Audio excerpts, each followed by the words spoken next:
Let's explore how to implement privacy by design in a location-based application while respecting user privacy preferences.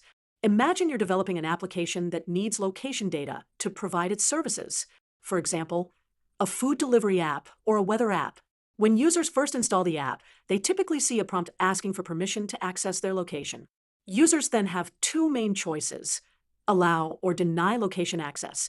But what if a user doesn't want to share their location? Here are some privacy-respecting alternatives we can implement. First, we can allow users to manually enter their address.